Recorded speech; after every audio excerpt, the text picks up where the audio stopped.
ఆదికాండము గ్రంథములో 2వ అధ్యాయము 7వ వచనం చదువుతా ఉన్నా, దేవుడైన యెహోవా నేలమంటితో నరుని నిర్మించి వాని నాసికా రంధ్రములలో జీవవాయువును ఊదగా నరుడు జీవాత్మ ఆయను.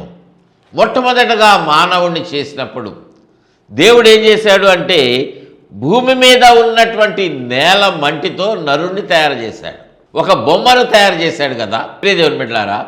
ఆ బొమ్మకి, ఆ నరునికి మొదటి మానవుడు ఆదాము.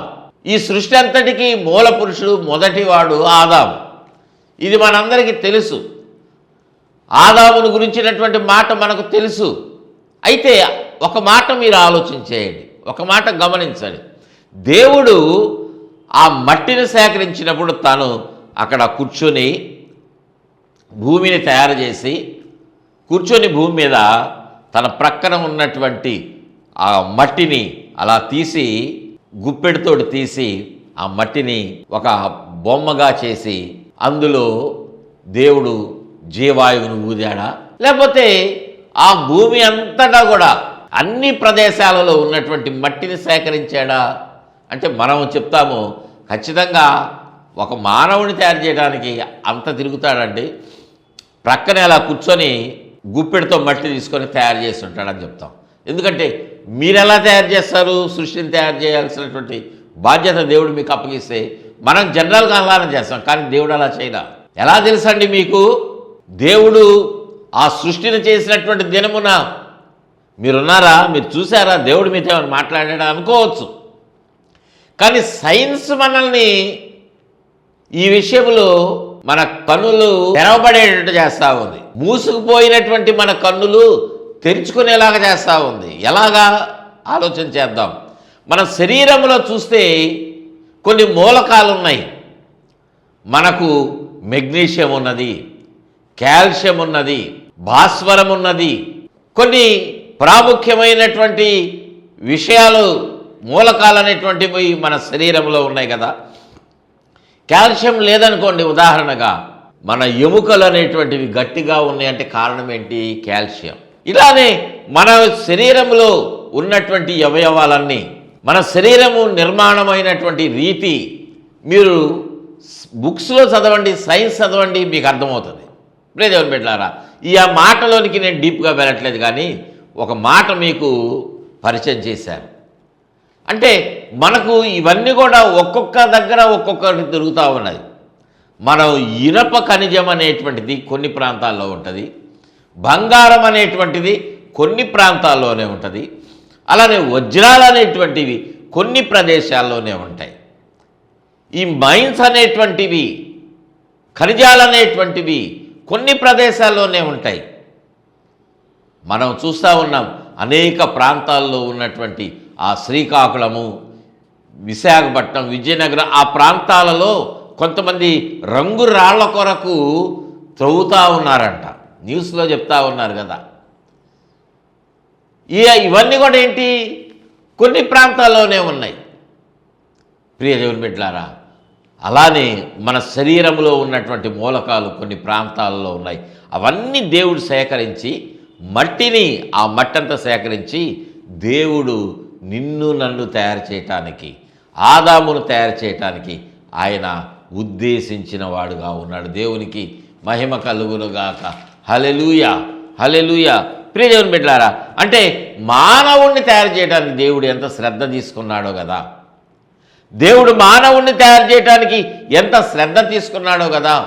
అలానే 139వ కీర్తనలో ఒక మాట మనం చదివినట్లయితే అక్కడ ప్రాముఖ్యమైనటువంటి అంశం అక్కడ వ్రాయబడింది. మనం చాలాసార్లు ఈ 139వ కీర్తన చదివినటువంటి వాళ్ళంగానే ఉన్నాం. ఇక్కడ దేవుడు మానవుని నిర్మించినటువంటి తీరు అనేటువంటిది కనిపిస్తూ ఉంది. ఏమంటా ఉన్నాడు? 139వ కీర్తన 13వ వచనం, నా అంతరింద్రియములను నీవే కలుగ చేసితివి, నా తల్లి గర్భమందు నన్ను నిర్మించిన వాడవు నీవే అని 13వ వచనములో కీర్తనకారుడైనటువంటి దావీదు మాట్లాడంటున్నాడు. 14వ వచనానికి వచ్చేసరికి, నీవు నన్ను కలుగ చేసిన విధము చూడగా భయమును ఆశ్చర్యము నాకు కలుగుతూ ఉన్నది. మీరు ఎప్పుడైనా ఆలోచన చేశారా మీరు ఎలాగ తయారు చేయబడ్డారు? దావీదైతే అంటున్నాడు, నీవు నన్ను కలుగజేసినటువంటి ఆ పద్ధతి చూస్తే నాకు భయం కలుగుతుందంట. రెండవది ఆశ్చర్యం కలుగుతూ ఉంది. ఒక మాట ఆలోచన చేద్దాం. నీకు నాకు దేవుడు ఎముకలను పెట్టలేదనుకోండి, ఈ బోన్స్ అనేవి పెట్టలేదనుకోండి, మనము మన చేతిని ఇలా చాపగలమా? చాపలేము. అదేమైపోతుంది? వెంట పడిపోతుంది. అదేలాగా ఏదైనా మనం పట్టుకోవాలంటే, మనం దానిని లేపాలంటే ఎముకలు ఉండాలి కదా. ఈ ఎముకల భాగం కూడా ఒకటే ఎముక ఇక్కడ భుజము నుండి అరచేయి వరకు ఉన్నదనుకోండి, మనం అన్నం తినగలమా?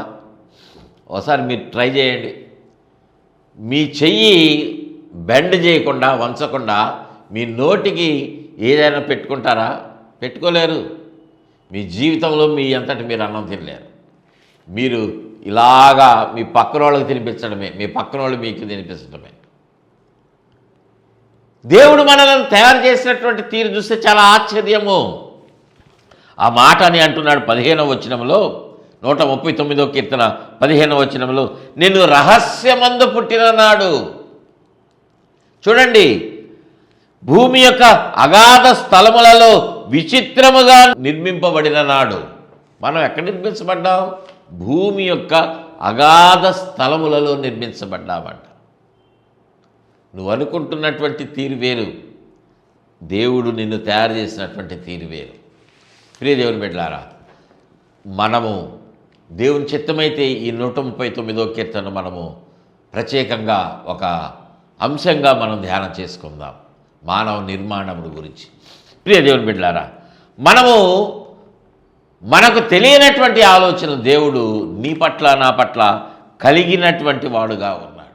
ఎందుకు అంటే నిన్ను తనకు భార్యగా చేసుకోవాలి అని, తన కుమారునికి వధువుగా చేయాలనేటువంటి దేవుని యొక్క సంకల్పం అయి ఉన్నది. ప్రియ దేవుని బిడ్డలారా, ఒక మాట చెప్పుకొని మనం ముందుకు వెళ్దాం. యోగ్యురాలు తన పెనివిటికి కిరీటం అంటున్నాడు కదా, మనం చదివాం కదా. ఆ మాట కూడా గుర్తుపెట్టుకోండి. ఒక ఆలోచన మనకు కలగొచ్చు. మీరు చెప్తుందంతా బాగానే ఉందన్న, మేము ఒప్పుకుంటున్నాం. కానీ చాలా ప్రపంచాలు ఉన్నాయి, చాలా ఖండాలు ఉన్నాయి. ఇన్ని ఖండాలలో, ఇన్ని గ్రహాలలో ఉన్నటువంటి ప్రజలందరిలో ఎందుకు భూలోకములో ఉన్న సంఘాన్ని దేవుడు ఎన్నిక చేసుకున్నాడు అనే ఒక ప్రశ్న మీరు అడగవచ్చు కూడా. ఆ తలంపు మీకు కలగవచ్చు కూడా. కలగాలి. కలిగితేనే దేవుడు మనకు సమాధానం ఇస్తాడు. ప్రియ దేవుని బిడ్డలారా, లేకపోతే మనం నేర్చుకున్నటువంటి వాళ్ళంగానే వింటాం. మన జీవితం అంతా అలానే ముగించబడుతుంది. అనుమానంతో మనం ఉండకూడదు. దేవుడు మనకు సమాధానం చెప్తాడు. ఆయన మంచి బోధకుడు. అందుకే ఆయనను బోధకుడా అని పిలిచారు. ఆయన జీవించిన కాలంలో రబ్బూని. ఆయన నీతో నాతో మాట్లాడి చెప్పేటువంటి వాడు. మనకున్నటువంటి అనుమానాలన్నీ తీసివేసి మనలను బలపరిచేవాడు. దేవునికి మహిమ కలుగునుగాక. హల్లెలూయా. శారీరకంగా మనము ఆరోగ్యంగా ఉండటానికి, బలం పొందుకోవటానికి మంచి ఆహారం తింటాం. అలానే ఆత్మీయ జీవితంలో నువ్వు బలంగా ఉండాలంటే దేవుని యొక్క వాక్యమును నువ్వు, శ్రేష్టమైనటువంటి వాక్యాన్ని నువ్వు వినాలి, దానిని నువ్వు భుజించాలి. అప్పుడే నువ్వు అర్హత కలిగినటువంటి వధువుగా ఉంటావు. ఆరోగ్యకరమైనటువంటి ఆత్మీయ జీవితాన్ని నువ్వు కలిగినటువంటి వాడవుగా ఉంటావు. దేవునికి మహిమ కలుగునుగాక. హల్లెలూయా.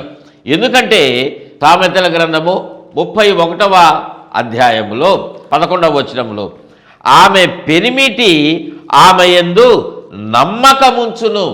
ఎవరి యందు అంటే 10వ వచనంలో, గుణవతి అయిన భార్య దొరుకుట అరుదు.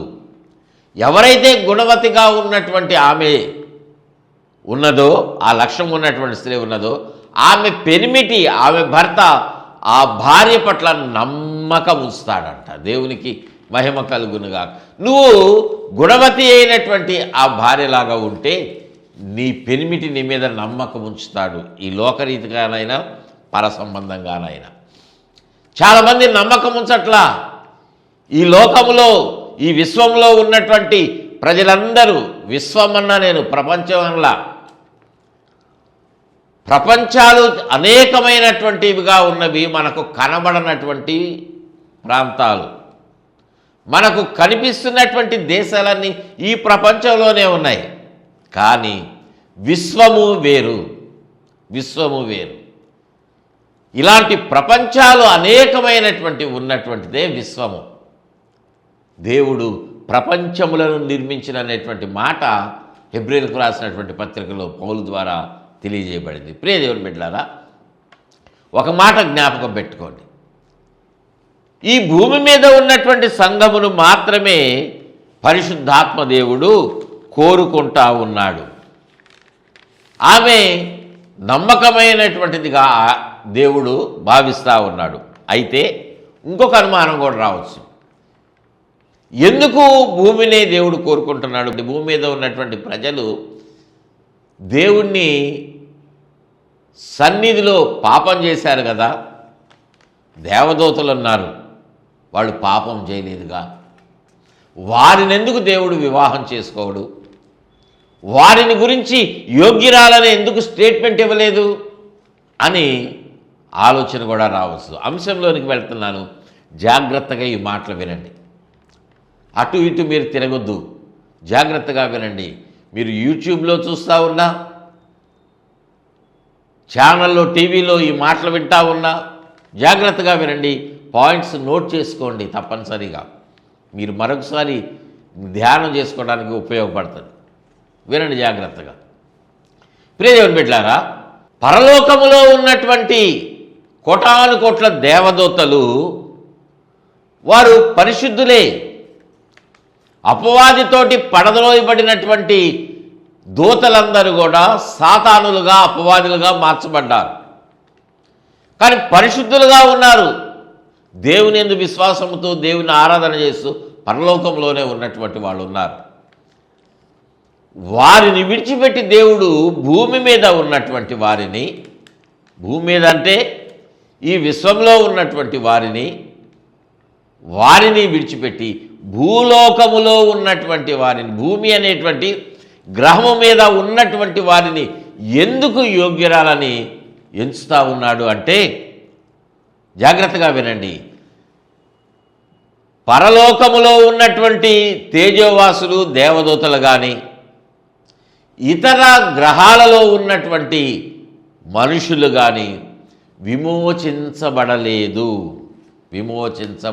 విమోచన వారికి కలగలేదు. అంటే దేవదూతలకి విమోచన అనేటువంటిది వాళ్ళు పాపం చేయలేదు కాబట్టి వారికి లేదు. భూమి మీద ఉన్నటువంటి, భూగ్రహం మీద ఉన్నటువంటి నీలాంటి నాలాంటి మనుషులు వాళ్ళు తప్పిపోయారు. మీరెక్కడ కూడా కోసం చేసు. మేము అసలు పుట్టిన దగ్గర నుంచి ఏ తప్పు చేయలేదండి. మేము క్రైస్తవ కుటుంబంలోనే పుట్టాం. యేసయ్యని దేవునిగా పూజ చేస్తున్నాం. ఇతర ఏ దేవుళ్లకు దేవతలకు మేము మొక్కుబడి చేసుకోలేదు, ఆరాధించలేదు.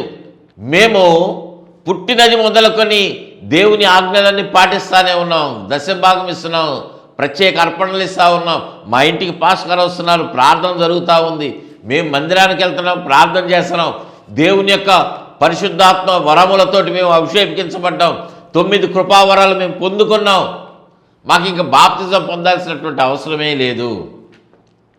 మేము రెగ్యులర్గా ప్రార్థన చేస్తున్నాం, ఉపవాస ప్రార్థనలో ఉంటాం, దేవునికి సమీపంగానే ఉంటున్నాం. మాకు ఇంకా బాప్తిజం తీసుకోవాల్సినటువంటి అవసరమే లేదు. మేము ప్రభు రాగానే మేము ఎత్తబడతాం అని అనుకోవద్దు. అనుకుంటున్నారు చాలామంది. మా తాతగారు రెవరెండ్ అండి, మా నాన్నగారు రైట్ రెవరెండ్, ఉన్నతమైనటువంటి సేవ చేస్తున్నారు. దేశ విదేశాలలో, అనేక ప్రాంతాలలో, అనేక ఖండాలలో వాడబడుతున్నటువంటి దైవజనులు.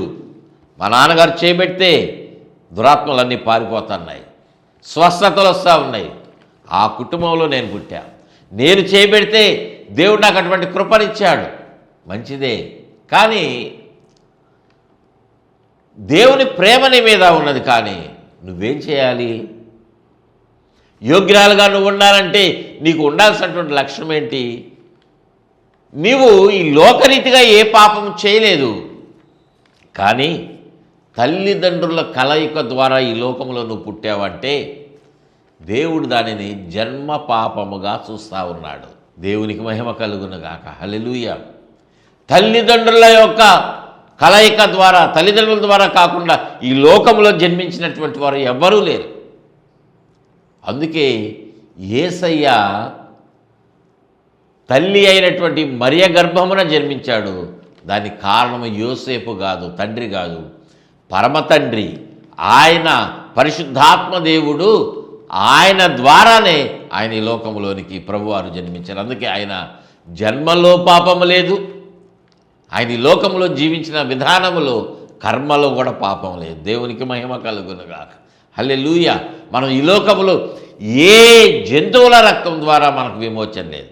ఎంత ధనమును మనం వెచ్చించినా మనకు పరలోకానికి అర్హత ఉండదు, దారి ఉండదు. కేవలం ప్రభువారి యొక్క రక్తం ద్వారానే, ఆయన రక్తము బలిగా అర్పించబడినటువంటి ఆయన శరీరము ద్వారానే మనకు విడుదల చేయబడటం ద్వారానే నీకు నాకు విడుదల. అందుకే ఆయన సిలువలో ఆయన బలి అయ్యాడు. రక్తము చెందడానికి మానవుని యొక్క దేహాన్ని ఆయన ధరించుకొని ఈ లోకంలో జన్మించాడు. కారణ జన్ముడు ఆయన. నిన్ను నన్ను బ్రతికించడానికే దేవుడు ఈ లోకంలో జన్మించాడు. తన్ను తాను రిక్తునిగా చేసుకొని పరలోకముని విడిచిపెట్టి సింహాసనమును, దేవదూతలను, వారి ఆరాధనను సమస్తమును విడిచిపెట్టి ఎందుకు వచ్చాడు అంటే నీ కొరకు, నా కొరకే. ఆయన బలిగా అర్పించడం కొరకే. ఆయన ఆత్మరూపిగా వస్తే ఆయన శరీరాన్ని కొడితే దెబ్బ తగలదు, మేకులు కొడితే దిగబడవు, కొరడాలతో కొడితే ఆయన గాయం కాదు. ఎందుకంటే ఆయన ఆత్మగా ఉన్నాడు కదా. ఆయన రక్తమే మనకు విడుదల కాబట్టి, మనకు మార్గం కాబట్టి ఆయన శరీరాన్ని ధరించుకున్నాడు. నీకు నాకు దెబ్బ తగిలితే ముళ్ళు గుచ్చుకుంటే రక్తం వస్తుంది కదా, బాధ కలుగుతుంది కదా. చెంప మీద కొడితే మనకు నొప్పి కదా, మన గడ్డం పెరిగితే మనకు బాధ కదా. ప్రియదేవుని బిడ్డలారా, ఇటువంటి స్థితిలో మనం ఎలా ఉన్నామో ప్రభువు కూడా అలానే ఉన్నారు. అలానే ఆయన ఈ లోకంలో జీవించారు. బాధ కలిగినప్పుడు ఏడ్చారు, దప్పికొన్నారు, ఆకలి కొన్నారు. మానవుని యొక్క లక్షణాలన్నీ కూడా ఆయన కలిగి ఉన్నాడు. దేవునికి మహిమ కలుగునుగాక. హల్లెలూయా, హల్లెలూయా. ఇటువంటి కార్యాన్ని జరిగించడానికి ఆయన శరీరాన్ని ధరించుకొని ఈ లోకంలోనికి వచ్చారు. అయితే దేవదూతలు మహిమలో ఉంటున్నటువంటి వారు పాపము చేయలేదు కాబట్టి వారికి ఈ అవకాశం దేవుడు ఇవ్వలా.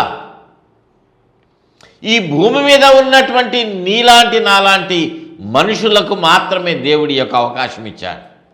ప్రియదేవుని బిడ్డలారా, ఆదాము హవ్వలు దేవుని యొక్క హస్తాలతో తయారు చేయబడ్డారు కదా. ఆదాము దేవుని యొక్క సొంత చేతులతో నిర్మించాడు. అందుకే యోబు గ్రంథంలో ఒక మాట వ్రాయబడింది. యోబు గ్రంథం 14:4 పాప సహితునిలో నుండి పాపరహితుడు పుట్టగలిగిన ఎంత మేలు. పాప సహితుడు అంటే పాపము కలిగి ఉన్నవాడు. పాపము కలిగి ఉన్నటువంటి వానిలో నుండి పాపము లేనివాడు పుడితే అది ఎంత ఆశీర్వాదం. కానీ మానవులందరూ పాపం చేశారు కదా. మానవులందరూ పాపం చేస్తే పాపము కలిగి ఉన్నటువంటి వారిలో నుండి పాపము కలిగి ఉన్నటువంటి వాడే పుడతాడు, పాపము లేనివాడు పుట్టడు. కానీ అలాగున ఎవడునూ పుట్టనేరడు. పాపము లేనటువంటి వాడు ఎప్పుడు కూడా పాపం ఉన్నటువంటి వానిలో నుండి పుట్టడు కదా. అలానే మనము ఈ లోకములో మన ద్వారా జరగనటువంటి కార్యాన్ని తండ్రి అయినటువంటి దేవుడు తన కుమారుని ద్వారా పాపము లేనటువంటి ఆయనను కలుగజేశాడు. దేవునికి మహిమ కలుగునుగాక. హల్లెలూయా, హల్లెలూయా. మనం అనుకోవచ్చు, నాలో ఏ దోషం లేదండి, నేను కడగబడ్డాను, ప్రభువారి యొక్క రక్తంలో కడగబడ్డాను, విమోచించబడ్డాను. మంచిదే. కానీ నువ్వు వెళ్ళేటువంటి ప్రయాణంలో, నువ్వు చేస్తున్నటువంటి ఆ మార్గములో ఆ నడకలో ఎక్కడైనా జారిపోతున్నావేమో, ఎక్కడైనా దేవునికి మరలా నీవు సిలువేసినటువంటి అనుభవంలో ఉన్నావేమో. చూడండి, హెబ్రీలకు రాసినటువంటి పత్రికలో ఒక మాట పరిశుద్ధాత్మ దేవుడు మనకు తెలియజేస్తా ఉన్నాడు. హెబ్రీలకు రాసినటువంటి పత్రిక 6వ అధ్యాయము 4వ వచనం చదువుతున్నాను. చూడండి, ఒకసారి వెలిగింపబడి పరలోక సంబంధమైన వరమును రుచి చూచి పరిశుద్ధాత్మలో పాలివారై దేవుని దివ్యవాక్యమును రాబోవు యుగ సంబంధమైన శక్తుల ప్రభావమును అనుభవించిన తరువాత తప్పిపోయిన వారు తమ విషయముల్లో దేవుని కుమారుని మరలా సిలువ వేయించు బాహాటముగా ఆయనను అవమానపరచుచున్నారు. జాగ్రత్తగా విన్నారా? ఒక మాట, ఈ యొక్క చదివినటువంటి మాటని గురించి కొంచెం లోతుగా వెళదాం. ఎవరిని గురించి వ్రాయబడింది ఇక్కడ? ఒకసారి వెలిగించబడిన వారు అంటే రక్షణ పొందిన వారు, మారు మనసు పొందారు, పాప క్షమాపణ పొంది వాక్యానుసారముగా నీటిలో ముంచబడి లేపబడినటువంటి బాప్తిజం పొందినవారు. శరీర సంబంధమైన బాప్తిజమే కాదు, అగ్ని బాప్తిజము, ఆత్మచేత పరిశుద్ధాత్మ చేత నింపబడి 9 కృపావరాలను అనుభవించినటువంటి వారు, కలిగి ఉన్నవారు. బుద్ధివాక్యము, జ్ఞానవాక్యము, భాషలు మాట్లాడే వరం, ప్రవచన వరము, భాషలకు అర్థం చెప్పే వరము, 9 వరాలు ఉన్నాయి కదా, వాటిని అన్నీ పొందుకున్నటువంటి వారు మళ్ళీ తప్పిపోతారేమో. జాగ్రత్త, మీరు మళ్ళీ తప్పిపోతున్నారేమో. దేవుని యొక్క వాక్యమునకు రాబోవు యుగ సంబంధమైనటువంటి శక్తుల ప్రభావమును అనుభవించినటువంటి వారు, ప్రియ దేవుని బిడ్డలారా, మళ్ళీ తప్పిపోతున్నారంటే, మరలా తప్పిపోవటం అంటే తిరిగి పాపం చేస్తున్నారేమో. నువ్వు తిరిగి పాపం చేస్తున్నావు, బాప్తిజం పొందావు, తిరిగి పాపం చేస్తున్నావు అంటే దాని అర్థం ఏంటి? యేసయ్యను మరలా సిలువేస్తున్నావు. అబద్ధాలు ఆడవు. వాక్యం తెలిసినటువంటి నీవు బాప్తిజం పొందావు, అబద్ధాలు విడిచిపెట్టావు, కానీ ఎక్కడైనా అబద్ధం ఆడుతున్నావేమో. ఎక్కడైనా తప్పిపోయినటువంటి అనుభవం, యేసయ్య రక్తాన్ని తుడిచివేసి తొక్కుంటూ వెళ్ళినటువంటి అనుభవం ఉంటే నువ్వు మరలా యేసయ్యను సిలువేస్తున్నావేమో. జాగ్రత్త. అందుకే హెబ్రీలకు రాసినటువంటి పత్రికలోనే 2వ అధ్యాయంలో 3వ వచనంలో అంటున్నాడు, ఇంత గొప్ప రక్షణను మనము నిర్లక్ష్యము చేసిన ఎడల ఎలాగూ తప్పించుకుందాము. అంటే రక్షణను మనము నిర్లక్ష్యం చేస్తున్నామేమో. రక్షణను మనము నిర్లక్ష్యం చేయొద్దు ప్రియ దేవుని బిడ్డలారా. జాగ్రత్తగా దానిని అనుసరించి నువ్వు నడుచుకోవాలి. దేవుని యొక్క వాక్యాన్ని అనుసరించి నువ్వు నడుచుకోవాలి. ఒకవేళ ఆదాము హవ్వల నిర్మాణం మనం చూస్తే, ఆదాము దేవుని చేత తయారు చేయబడ్డాడు, కానీ హవ్వ ఆదాము యొక్క ప్రక్కటెముక నుండి దేవుడు తీసి హవ్వను తయారు చేశాడు. మనము స్త్రీ అంటే సంఘము కదా, హవ్వ అంటే స్త్రీ, హవ్వ సంఘముకి సాదృశ్యంగా ఉంది. ఒక మాట జ్ఞాపకం చేసుకుని మనం ప్రార్థన చేసుకోవడానికి సిద్ధపడదాం. ప్రియ దేవుని బిడ్డలారా, హవ్వ ఆదాము నుంచి తయారు చేయబడింది. మనము సంఘముగా ఉన్నటువంటి నీవు నేను, మనం ఎక్కడి నుంచి తయారు చేయబడుతున్నాం?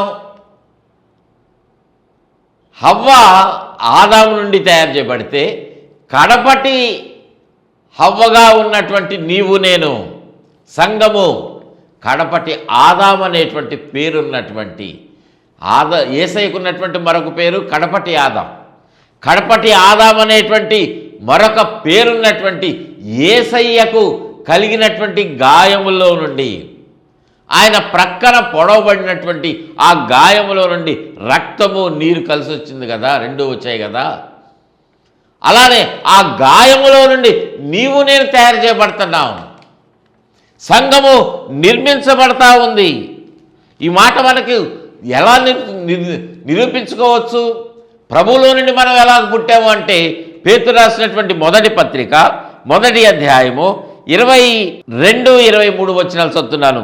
మీరు క్షయబీజము నుండి కాక శాశ్వతమగు జీవము గల దేవుని వాక్యమూలముగా అక్షయ బీజము నుండి పుట్టినవారు. మనమందరం దేవుని యొక్క వాక్యం అనేటువంటి అక్షయ బీజము నుండి పుట్టాం. అంటే అది క్షయమైపోయేటువంటిది కాదు, అది నశించిపోయేటువంటిది కాదు, దేవుని యొక్క వాక్యము. అలాగ మనం పుట్టాం కనుక ప్రియ దేవుని బిడ్డలారా, మనం అందరం కూడా దేవుని నుండి పుట్టాం. ఆదాముని మీ తండ్రి ఎవరంటే దేవుని చూపిస్తాడు, కానీ నువ్వెవరిని చూస్తావు, హవ్వెవరిని చూపిస్తుందంటే ఆదామును చూపిస్తుంది. కడపటి ఆదంగా ఉన్నటువంటి ప్రభువుని, ఆయన గాయాల్లో నుండి పుట్టినటువంటి మనము, నువ్వు ఎక్కడి నుంచి పుట్టావంటే మనము దేవునిలో నుండి పుట్టామనేటువంటి ఆ గ్రహింపు మనం కలిగి మనము దేవునికి చూపించాలి. దేవునికి మహిమ కలుగునుగాక. అందుకే ఆయన గాయాల్లో నుండి మనం పుట్టాం. ఆయన గాయములో నుండి కడగబడినటువంటి, చిందించబడినటువంటి రక్తం ద్వారా మనం కడగబడ్డాం కనుక మనలను దేవుడు ఏమంటాడంటే యోగ్యురాలుగా ఎంచుతా ఉన్నాడు. ప్రియ దేవుని బిడ్డ, భూమి మీద పుట్టినటువంటి జనాంగం అంతటినీ దేవుడు యోగ్యురాలంట్లా. ఎవరైతే విమోచించబడ్డారో, ఈ మాట అండర్లైన్ చేసుకోండి, ఎవరైతే పాప క్షమాపణ పొంది ప్రభు యొక్క రక్తంతో కడగబడ్డారో, మారు మనసు పొంది పశ్చాత్తాపడి బాప్తిజం పొందుతున్నారో వారే యోగ్యురాలు. నువ్వు యోగ్యురాలుగా ఉన్నావా? పరిశీలన చేసుకోండి, పరీక్షించుకోండి, బాప్తిజం పొందండి, పాపక్షమాపణ పొంది విడుదల పొందండి. దేవుడు నిన్ను యోగ్యురాలుగా ఎంచుతాడు, తన కిరీటముగా మిమ్మల్ని పెట్టుకుంటాడు. అటువంటి కృప పరిశుద్ధాత్మ దేవుడు మనకు దయచేయను గాక. ఆమె చిన్న మాట ప్రార్థన చేస్తాను. ప్రేమ కలిగిన తండ్రి, పరిశుద్ధుడా మీకు వందనాలు నాయన. ఈ మాటలు వింటున్న వారందరి జీవితాల్లో యోగ్యత మీరు అనుగ్రహించండి, యోగ్యంగా చేయండి నాయన, యోగ్యురాలుగా చేయండి మా ప్రభు. మీ రక్తంతో కడగబడేటువంటి అనుభవం నాయన, వారి రక్షణను కాపాడుకునేటువంటి అనుభవంలో ఉంది నాయన. మీతో నాయన ఈ లోకములో కాదు, మీతో పరలోకములో యుగ యుగములు జీవించేటువంటి కృపను దయచేయమని, యోగ్యురాలుగా మమ్మల్ని అందరినీ సిద్ధపరచమని మీకే సమర్పించుకుంటూ కార్యక్రమాన్ని స్పాన్సర్ చేసి పెట్టారు. ఈ మాటలు వింటున్నటువంటి వారి ప్రతి అవసరతల తోడుగా ఉండి మంచి ఆరోగ్యంతో నింపి ప్రతి ఒక్కరికి కావలసినటువంటి అవసరతలన్నీ మీరు అనుగ్రహించి ఆశీర్వదించి వర్ధిల్ల చేయమని మీకే సమర్పించుకుంటూ నాయన కార్యక్రమం స్పాన్సర్ చేస్తూ బిడ్డను కుటుంబాన్ని సమర్పించుకుంటూ యేసయ్య నామమున అడిగి వేడుకుంటున్నాం తండ్రి.